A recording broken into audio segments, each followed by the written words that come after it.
Thank you. Thank you very much.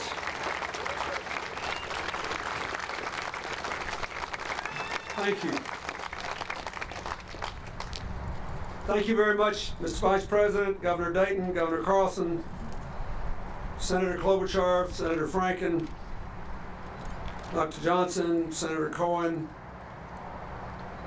Skip Humphrey, my longtime friend, and members of the Humphrey family. To all of you, first, thank you for giving me such a pretty day to come back to Minnesota and a crowd to stare at. I saw my friend Judge Alan Page and Diane out there. They used to jog with me when I was president. And I couldn't tell whether I was being protected or humiliated trying to keep up with them.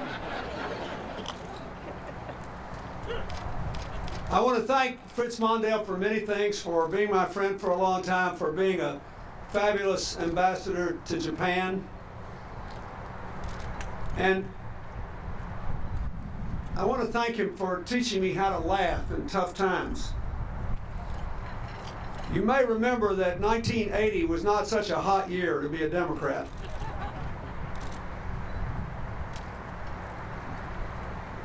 The Carter-Mondale ticket lost.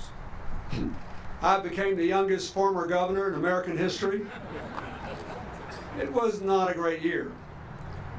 And we had all these Cuban refugees that Castro had let loose, and they had all been deposited in my native state, where they proceeded to riot, much to my detriment and to Jimmy Carter's. In addition, we had the hottest summer in 50 years. And then, right before Vice President Mondale was scheduled to come to Arkansas to speak to the Democratic Convention to rescue us from all of our misery, a Titan missile silo exploded and a nuclear warhead popped off of the missile and landed in a cow pasture, giving my native state the only cow pasture on planet Earth with its very own nuclear warhead. So Fritz arrives in Arkansas, in the town where I grew up, to give this speech. And I said, you know, I was really grateful to you for sending me all those rioting refugees, and I didn't think I could be any more grateful until what is that?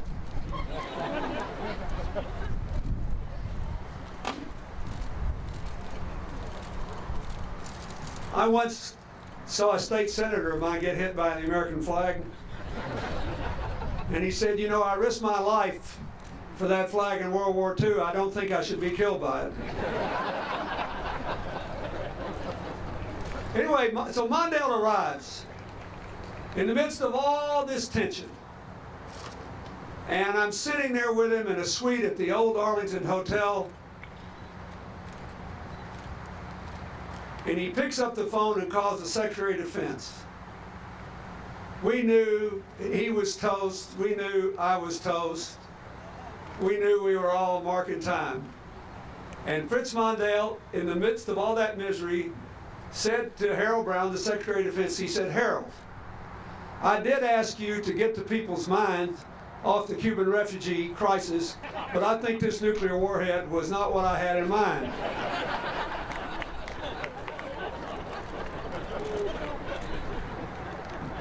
It said a lot about his character, as well as his sense of humor, and I never forgot it. I was a 26-year-old young man first time I met Hubert Humphrey, and he was barging across a hotel lobby to go to his speech during the 1972 campaign. And I barged in through all the staff members and shook his hand. And I told him I was from Arkansas, and I thanked him for that 1948 speech. And I thanked him for helping to engineer the passage of the Civil Rights Act of 1964. And I thanked him for helping to change the course of America and to raise the level of common decency in the American South. All my life, I loved and admired Hubert Humphrey. He believed that public service was a noble endeavor. He believed that his adversaries need not be his enemies.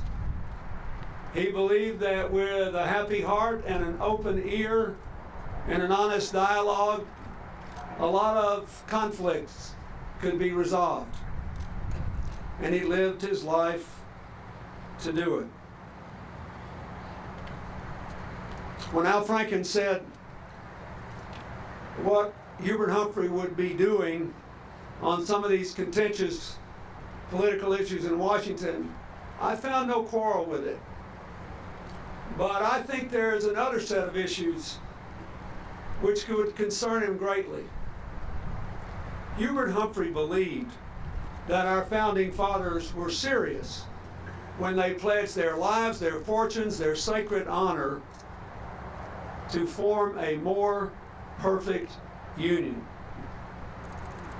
He did not think it was an accident that our national motto was a pluribus unum. Nor did he think it was surprising that we had never become truly one out of many, since our founders legitimized slavery in the Constitution, even as Thomas Jefferson was saying that he trembled to think that God was just in the face of his and others' ownership of slaves.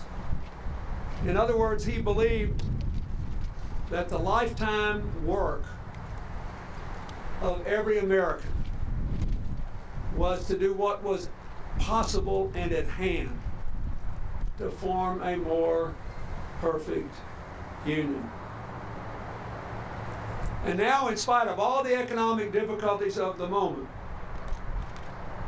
in spite of this big increase in the debt that the current financial crisis has caused as fewer people pay taxes and more people need unemployment and food stamps, last week, if you wanted to, you could borrow $1 million for a year for $15,000 in interest. In other words, less than inflation. Because people still believe that we are on that mission to form a more perfect union. Therefore, I think it would disturb him when a member of the United States House of Representatives said that between 78 and 81 of his colleagues were members of the Communist Party. That actually happened a couple of weeks ago. And I thought to myself, I didn't think there were 80 communists left in the Western Hemisphere outside Cuba. So I thought it's kind of interesting. I want to know who the rascals were. And I'm still trying to find out. I think he would have been proud of John McCain for sticking up for the Secretary of State's aide, Huma Abedin, when she was attacked for being a Muslim.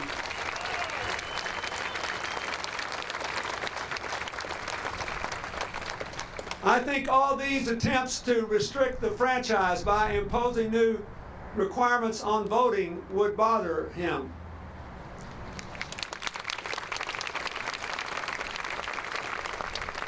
You know, in Pennsylvania last week, they had litigation over the Pennsylvania restrictions, and it was a difficult time for those who were pushing them because the Attorney General of Pennsylvania stipulated that he could not produce one piece of evidence of voter fraud in Pennsylvania, and that if the court decided to strike down the voter requirements, he did not believe there would be an increase in voter fraud. And at the same time, the chief sponsor of the legislation said, he said, oh, I passed this bill to determine the outcome of the election in Pennsylvania.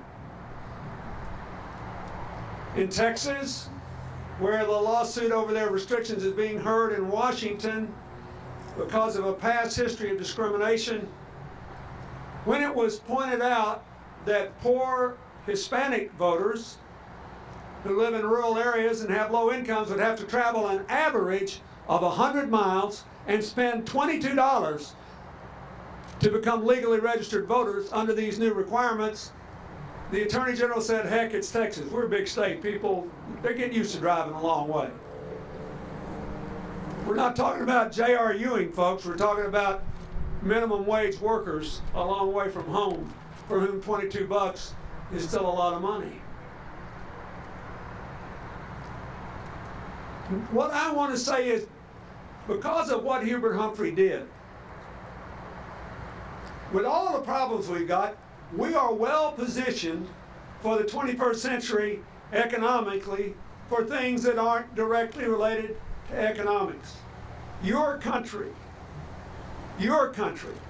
is younger than Europe, younger than Japan, and in 20 years will be younger than China, because Minnesota has grown more diverse. Because we have people from all over the world, from different religions and different races. And youth, having lost it, I can tell you this, youth matters to the economic future of a nation. It determines the range of possibilities. It doesn't guarantee us anything. We still have to be smart and innovate and invest in the right things, do something about our long-term debt. We got to deal with all that. But what got us to the point of continuing possibility in the 21st century is the commitment to a more perfect union, to opening the doors of freedom and opportunity, to embracing our diversity instead of being afraid of it. And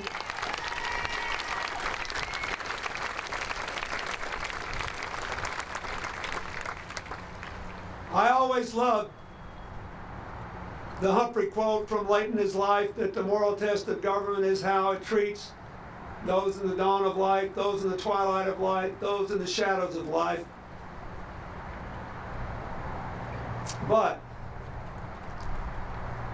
that means that those things are necessary because we are trying to build a country of one out of many, because we are committed to a more perfect union, because we believe that a country of shared opportunities and shared responsibilities and a shared sense of community will produce greater prosperity and be a greater force for peace and security and decency and freedom all around the world. For as long as I live, I will be grateful for Hubert Humphrey's life. You have no idea how many times, I was only 2 years old when Hubert Humphrey gave that speech in 1948 that Dr. Johnson talked about.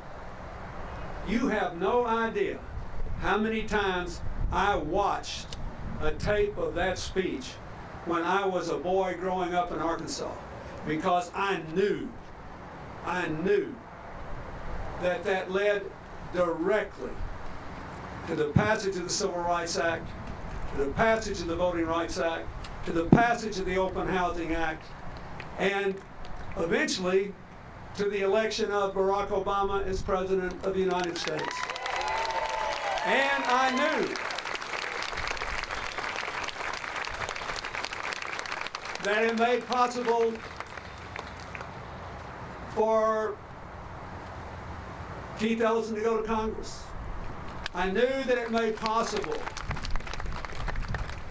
for people of all different kinds to stand up and be counted and be judged, in the words of Dr. King, not by the color of their skin, but by the content of their character and by their abilities and by their vision and by their ideas. I want to live in a country again where somebody in the Senate like Hubert Humphrey can sit down and cut a deal. That's supposed to be bad language. I think that's a noble thing. Can cut a deal with a man like Everett Dirksen and bring a civil rights bill to the floor that will pass with over 70 votes that are bipartisan, when actually, because of the lingering presence of Southern Democrats, a slightly higher percentage of Republicans than Democrats voted for it in the United States Senate. I want that kind of America again, where we can do things together across party lines because we believe we can build a more perfect union.